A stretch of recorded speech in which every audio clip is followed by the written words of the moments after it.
Good day. How are you? I'm good. Mr. Thabo Maupa again, the facilitator and security courses.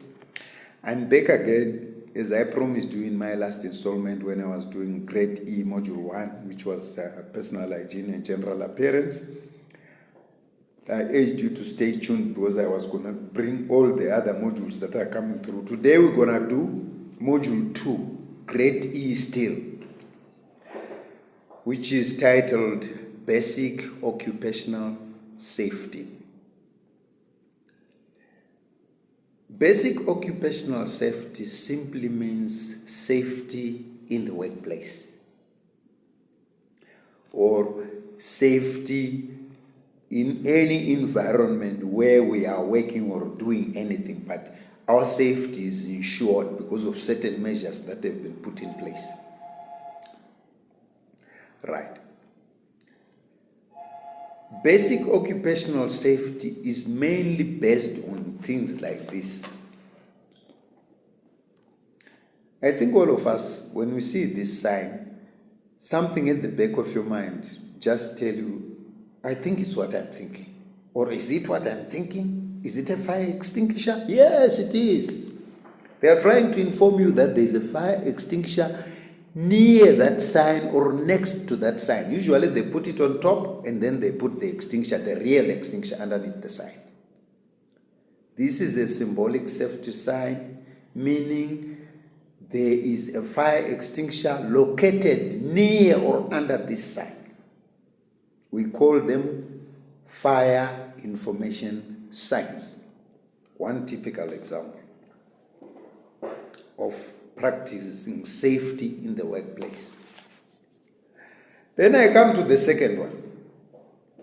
This is a sign of an escape route. Some know, some don't know. Some they think maybe it's a gym or it's a marathon place or a race place. No. If you are in any building and you see this sign and there is an emergency, it means there is an escape route in case of emergency. Usually it works hand in hand with this sign.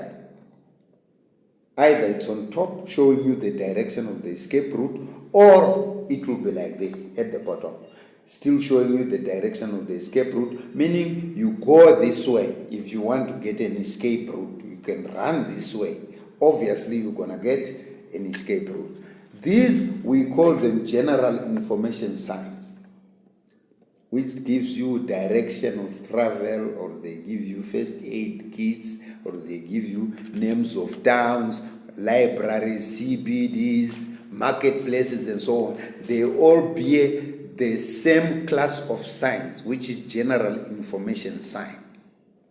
Right.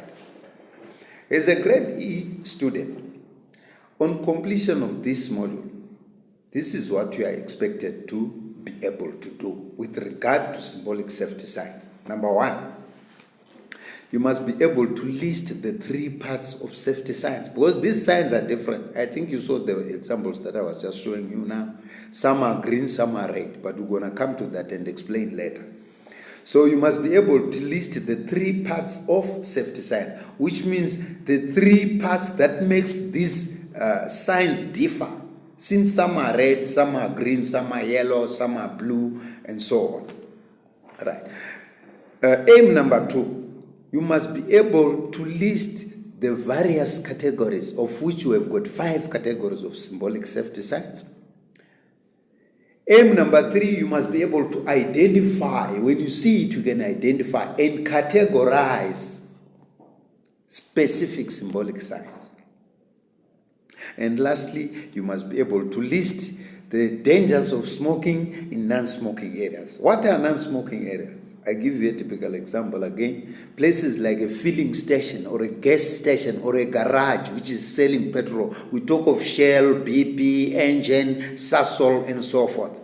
Any place like that, when you reach there, you find a lot of no-smoking signs in the form of symbolic safety signs, which inform you that you can't smoke there. Why? Because they are selling flammable liquids.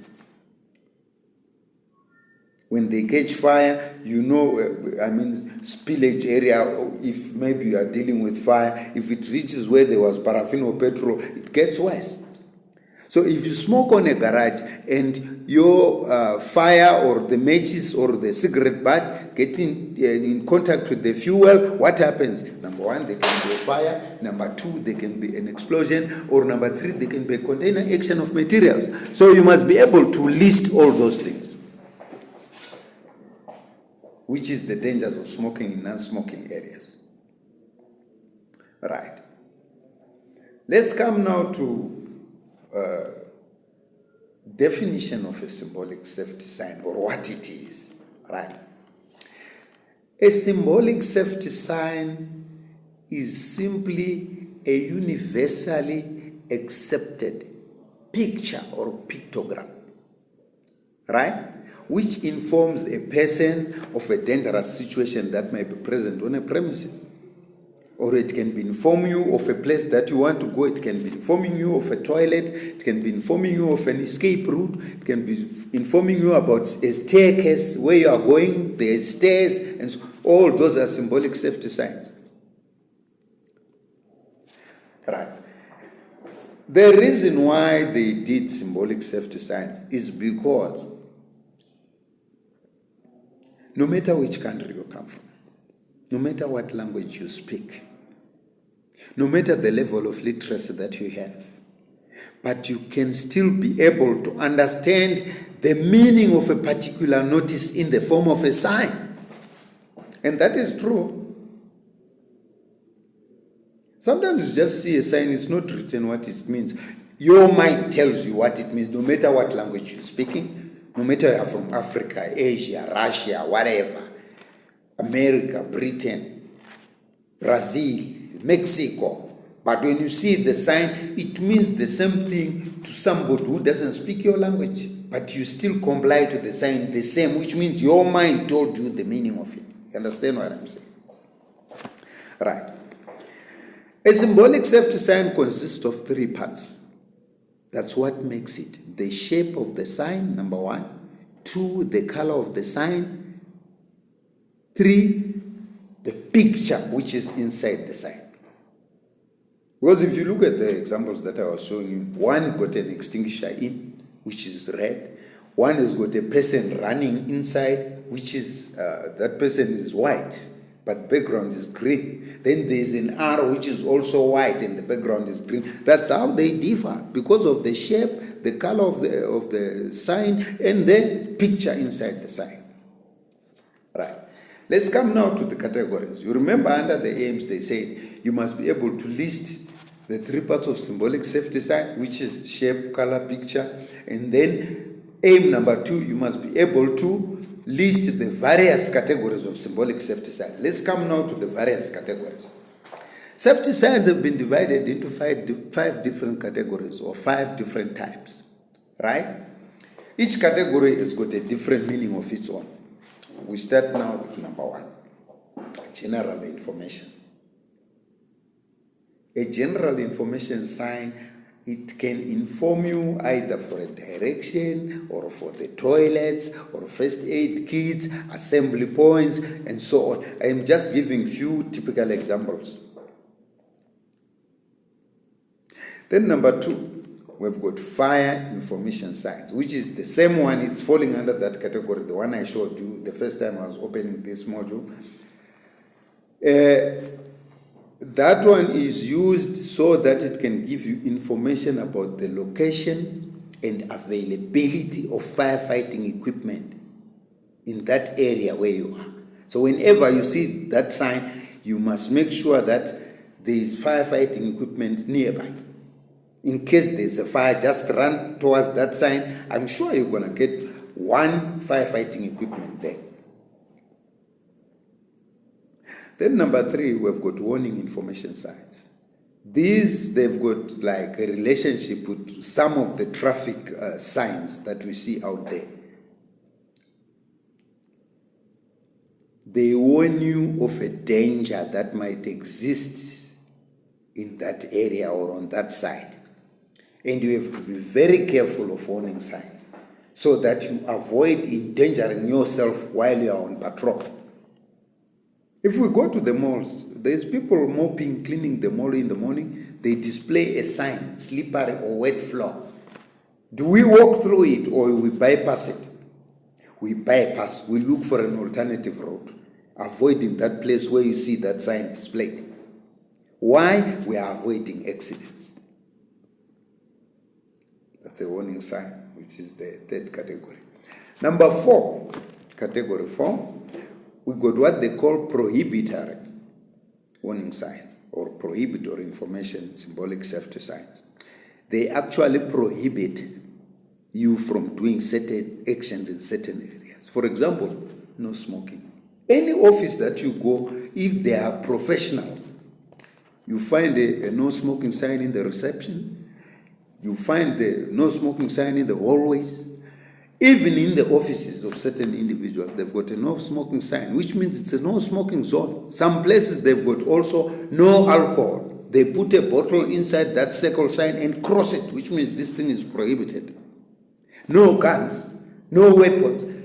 Those are what we call prohibitory. They actually don't allow you to do certain things in those areas where you see that sign.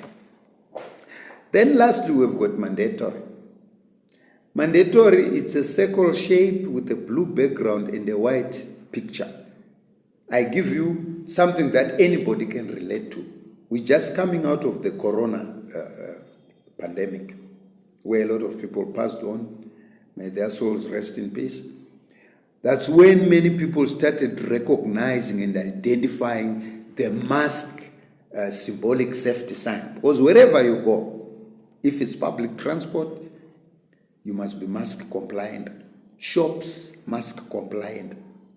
Right? Offices, mask compliant. Wherever you go, that is a typical example of a mandatory symbolic safety sign. And wherever you see a symbolic safety sign which has got a blue background, circle shape, and a white picture, it means it's compulsory. That's why they call it mandatory. Mandatory, it means it encompasses all and sundry, everybody. Even the president is to comply. A beggar is to comply. Middle class is to comply.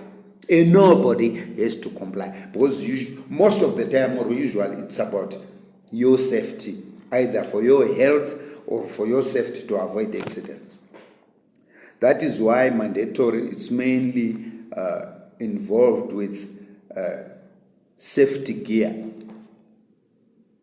Like those ones, mask, it was for safety so that you cannot contract corona. Those are the 5 examples or 5 categories or 5 types of symbolic safety signs. Number 1, general information. The shape is square shape, white border, green background, and a white picture. Number 2, it's fire information, symbolic safety sign, which is square shape, also white background and a red picture and a red border. The third one is warning sign, which is triangular in shape, just like the road traffic ones, triangular in shape, black border, yellow background, and a black picture. Then we have prohibitory. Prohibitory, it's simply circle shape, and it's got a red background and a black picture. Then there is a crossing that circle, which means that thing inside the picture is not allowed in that area. Lastly, then we have mandatory. Mandatory is a circle in shape, blue background, and a white picture. Those are your 5 categories. Then we go now to the last point under the aims, which said you must be able to list the dangers of smoking in non-smoking areas. They are trying to talk about areas like a garage. If you reach any garage or gas station or service station or filling station, whatever you call it, there's a lot of no smoking signs in the form of symbolic safety signs there. So that to warn the drivers and anybody who is visiting that garage that you are not supposed to smoke. The reason why they don't want us to smoke at gas stations or garages or petrol stations or filling stations is because fire and flammable liquids are enemies. If you smoke there and there's a mistake, your matches or your fire or your cigarette butt gets in contact with the flammable liquids, what do you think is going to happen? Number 1, there can be fire and the whole garage is burned. 2, there can be explosion because the fuel is contained in tanks underneath. And when one catches fire, it can explode. Or there will be container action of materials, one tank after the other. So the dangers of smoking in non-smoking areas are simply: number one, fire; two, explosions; three, container action of materials. We are done with module 2, which is basic occupational safety. Right. As usual, when I finish a module, I give you the questioning that is there in the test that we'll be writing after each and every module. Under basic occupational safety, we've got 3 questions. Question 1, list 3 parts of safety signs. The answers are: number 1, shape; 2, color; 3, picture. Simple. Question 2 says, list 5 categories of safety signs, which is: number 1, general information; 2, fire information; 3, warning information; 4, prohibitory information; 5, mandatory information. 5 marks. The last question, which is question 3. List 3 dangers of smoking in non-smoking areas. Number 1, fire; 2, explosions; 3, container action of materials. Simple. That is your module 2, grade E, basic occupational safety. I hope you enjoyed it. Stay tuned. I'm coming with the next module, which is module 3, basic public relations. You're going to enjoy it, trust me. Thank you.